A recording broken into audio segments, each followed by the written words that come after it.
Welcome to Invest Out West podcast. I'm Nat Micken. And I'm Kahlia Micken. We are a husband and wife team who live and invest in Western Queensland. Join us on our journey of creating passive income through mindset, business, crypto, and property investing. Welcome to Invest Out West episode number 33. The passage we'd like to lead with today is from the book As a Man Thinketh and says, "Victories attained by right thought can only be maintained by watchfulness." So today's episode is going to be about our Bitcoin mining machine.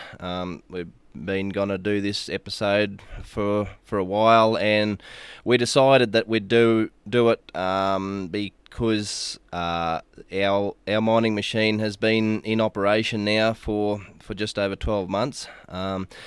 But before we get into the actual episode, I just wanted to clarify something out of the last episode that we did, where we talked about Clermont, and I said on there about the Great Flood of Clermont, and in that episode I said that there were 75 lives lost, and there was actually 65 lives lost. So I just wanted to clarify that because, you know, we like to keep things as factual as possible here on this podcast. And when I realised that I'd made that mistake, it was already too late because the episode had already gone live. So just wanted to clarify that.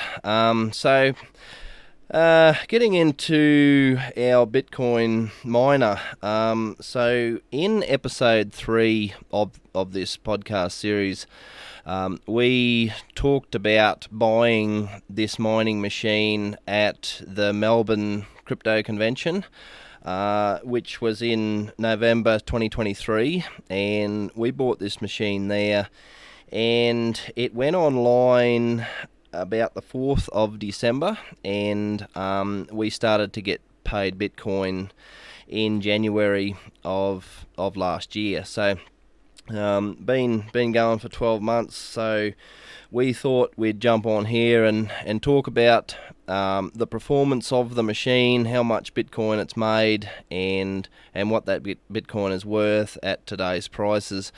Bearing in mind a couple of things, so this price, the money that we talk about that it's made in AUD today will be something completely different, like in a couple of days from now, you know, just because Bitcoin moves that fast, and crypto as a whole moves very rapidly compared to TradFi sort of stuff. It just moves incredibly fast. So You better explain what TradFi is. Yeah, so TradFi, to listeners who mightn't know, just means traditional finance. So, you're just your normal shares, real estate to a certain extent. That is what's known as TradFi. So, good point. There's terms in the crypto space, especially. That until you sort of learn this terminology, it can be very daunting for the person who doesn't really know much about the crypto space. But we think back to how we were the same once upon a time. We knew nothing about crypto terminology, and then it seems to be sort of second nature to us now. So getting back into the mining machine, bearing in mind also that there's been the halving event, which happened in April last year. That's been in amongst this, our first 12 months of the machine in operation. So that is something to take into consideration as well. Kahlia has crunched the numbers on all this, and so I'll hand over to Kahlia now, and she can go through everything from what the mining machine is, the model of it, and then she's sort of worked out all what it's done in performance over that 12 months. So I'll hand over to Kahlia. Yeah, so before I get into some figures, I just wanted to clarify the comment that Nat just made about the Bitcoin halving event and how it halved in April of 2024. So if you've just started listening to our podcast, you're probably thinking, what on earth is this Bitcoin halving event that people in the cryptocurrencies slash Bitcoin space speak about? And what it means is that that there is a set number of Bitcoin that will ever be available, full stop, like forever, and so that number is 21 million. There will only ever be 21 million Bitcoin ever available, and the way the developers set it up was that it is to be mined right up until the year of like 2140, isn't it? Yeah. 2,140. Yeah. And so what the halving event means is when you have miners, the likes of what we got, every time a mining machine cracks the code and forms a block, they get rewarded in Bitcoin for doing that transaction. And so what the halving event means is that the amount rewarded to miners gets cut in half approximately every 4 years. I just can't remember the stats off the top of my head, but it's after a certain number of blocks that the halving event happens. So there's no actual set date for a halving event to happen. It just happens after so many blocks have been cracked. And so what happened in April was the Bitcoin mining rewards were getting rewarded at 6.5 Bitcoin per block, whereas now that's halved, so it's back to 3.25 Bitcoin per block that has been rewarded to miners. So I just wanted to clarify on that, because it is a bit of a fear factor for anybody who's interested in looking at Bitcoin. They hear about this halving event, and of course their immediate thought is, oh, I'm going to lose half of my Bitcoin that I own, which that's nothing to do with it. It's got nothing to do with the Bitcoin that we own in our wallets, in our own custody. It solely just means the Bitcoin that's being rewarded to miners, and the Bitcoin that is coming in new to the market. Okay, so I just wanted to clarify that. So yes, again, nothing to do with the Bitcoin that we hold. If we hold 10 Bitcoin and we never sell, we will always hold the 10 Bitcoin. It has nothing to do with what people individually hold. It's just what gets rewarded and what gets bought out into the market. So just wanted to clarify that. So going back to our own Bitcoin miner. So like as Nat said, it's just ticked over 12 months since our Bitcoin miner has been working. So it got turned online in December, and then we got rewarded our first Bitcoin in January. So what happened was, in the process, so we purchased the miner in November, as Nat said, at the crypto convention. It was in Melbourne in 2023. And then we had to wait for it to get shipped overseas. Ours is located in Europe, and then it gets put into the factory, into the warehouse over there, and then eventually gets hooked up and it gets turned online. So ours was actually turned online on December the 4th, but our first reward didn't hit our wallet. Our first reward in Bitcoin didn't hit our wallet until the 10th of January. And the reason why there was a delay there was it was a bit of an admin side on my end, because I had to go through a process of opening accounts and setting everything up and linking the right wallet and so forth and so on. So all that happened in that time was the Bitcoin was just accumulating on our on our online account before it got transferred into my Trezor wallet, which is where we store the Bitcoin that's coming from our Bitcoin miner. So I just wanted to clarify that if you're wondering about these dates that we're talking about, that's sort of the process that happened. So I've just got a few figures here just to give a bit of clarity around how the halving event worked with our mining. So the amount of Bitcoin that we have received into our wallet doesn't really change. It sort of always comes in 0.001, and numerous digits that follow that. But what changed was the amount of times it gets deposited into our wallet. So before the halving event, up until April 2023, we were getting Bitcoin deposited, between 5 and 6 times a month, and then following the halving, it got deposited it's getting deposited between 2 and 3 times a month. So the Bitcoin's still coming into our wallet, but it's just at a reduced amount of times per month. So I just wanted to touch on a few figures now, just to give you clarity, because we do like to share, like why we're so passionate about this, and encourage people to also think outside the box. So when we purchased the machine, we paid $3,500 for the machine itself, and then there was a $300 cost then to send it overseas. So all up, we paid about $3,800 for the machine itself to get it set up and ready to roll in Europe. So that was our upfront investment, was that $3,800. And so for the 12 months that the Bitcoin miner has been online, sitting at today's rate of Bitcoin, which is like about 165,000 or thereabout, as at the time of recording this podcast. And can I just clarify? That's AUD, not US. So yeah. Sorry, I'm talking Australian dollars. Yeah, because we work in Australian dollars with my investment money. So, I will. Yeah, so that is a good point. A lot of Bitcoin people do speak in US, but yeah, these figures are in Australian dollars.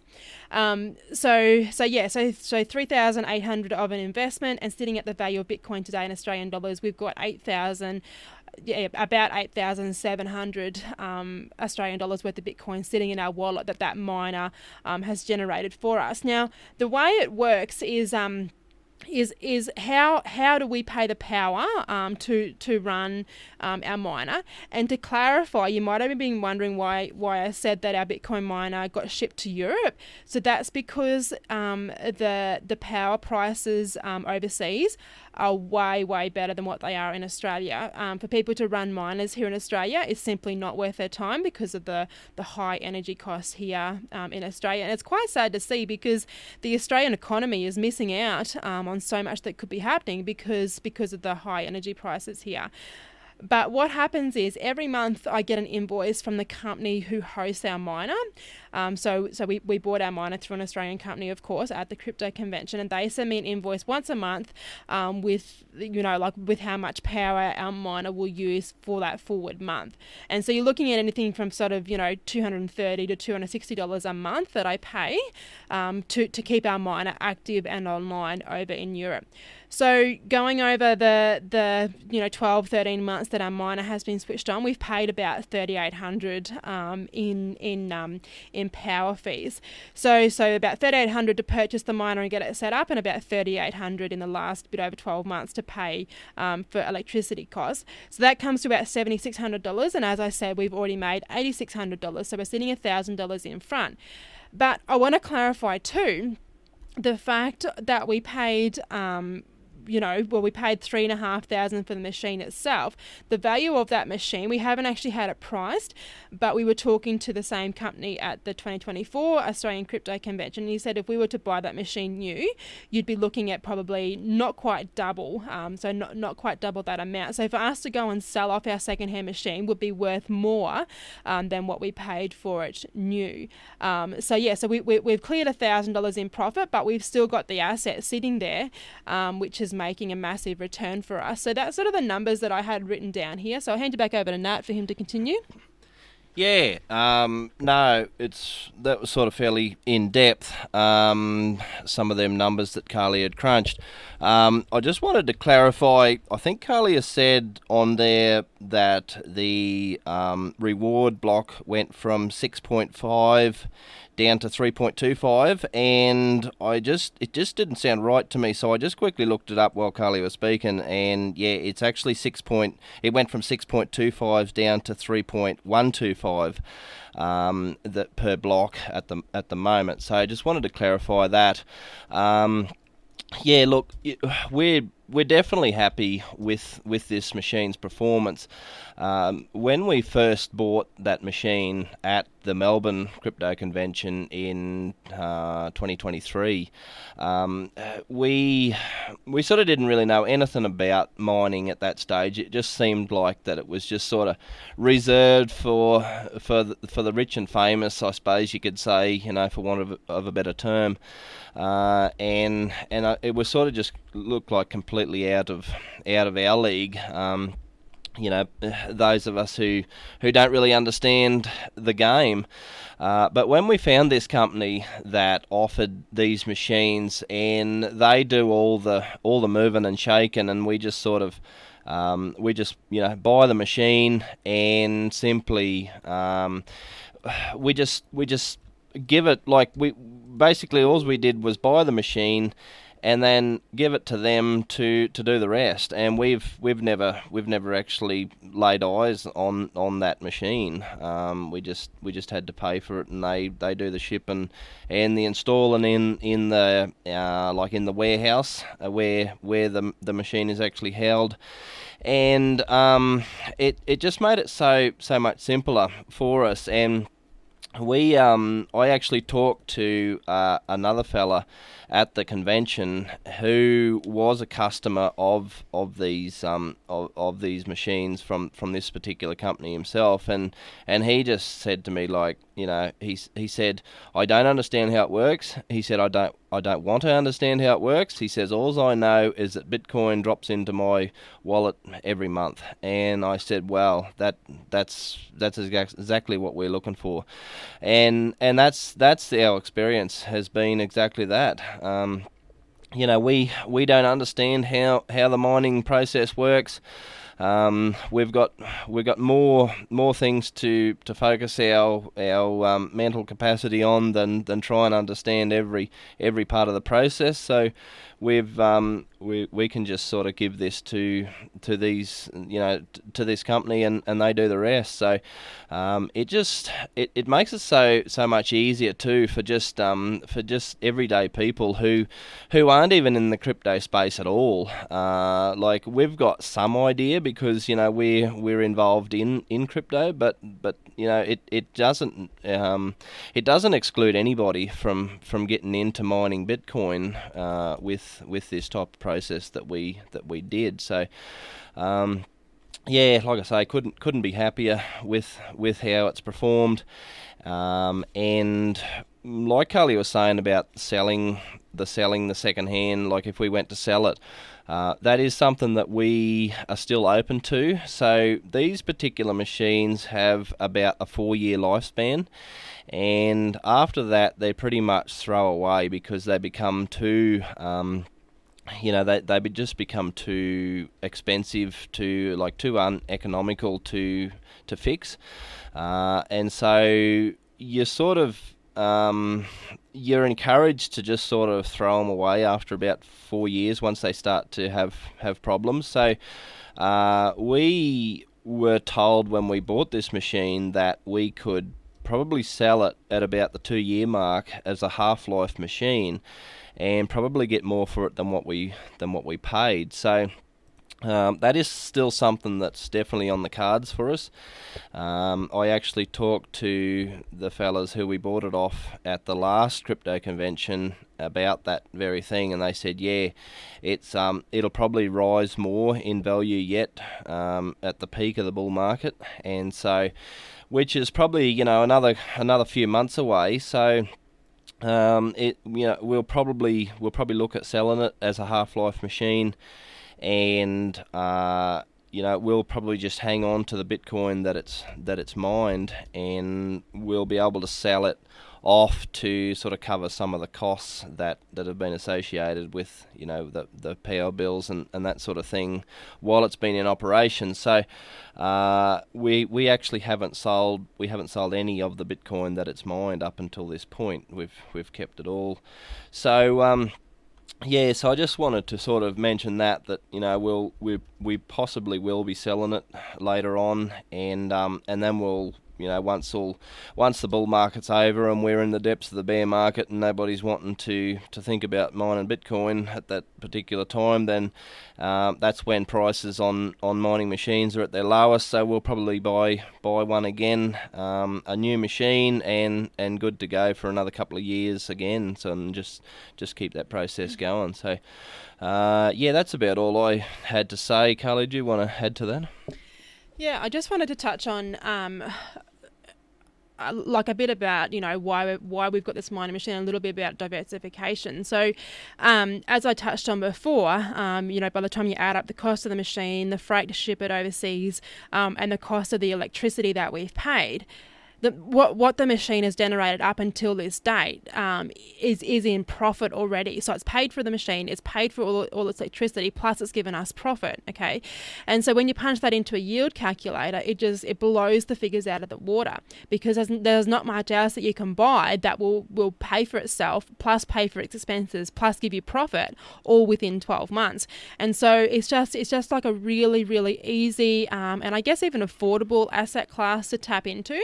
Like those who follow our podcast would know, that we love our property and we love, having our portfolio diversified. And this Bitcoin miner just plays into that. And it's just another factor of, how can you make your money work the hardest for you?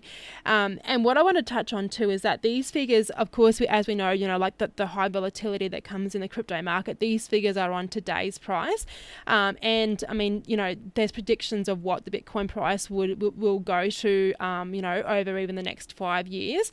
And so you could just imagine, if we were to hang on to the Bitcoin that this machine has mined, the value of how much this is going to go through the roof. So it's just a case of, I guess, of considering it as a diversification, and this is the thing, we don't go and put all of our eggs into one basket. We just don't go and dump all of our investments into Bitcoin miner machines. It's just part of the mix. It's part of our investment pie. So, but yeah, I do love it, and I do love, like how easy it is, because there's nothing that I have to do. I have to pay one invoice a month, and that keeps our mining machine online. I don't have to go in, and I don't have to transfer funds. I don't have to transfer our Bitcoin.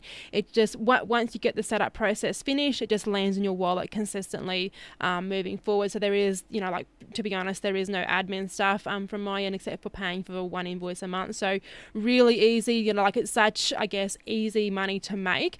Yes, like we haven't actually got the money in our hands, so to speak, because it's still sitting as Bitcoin in our wallet. It's only valued at these figures I'm talking about. So if I was to get that, as money, in our hands, it would just be a case of transferring the Bitcoin to an exchange and selling it off. So like still a very simple process, but it's still there as an asset. And of course, in the government's eyes, in the Australian government's eyes, it's still counted as income. So you still see it as an income thing for us. Yeah.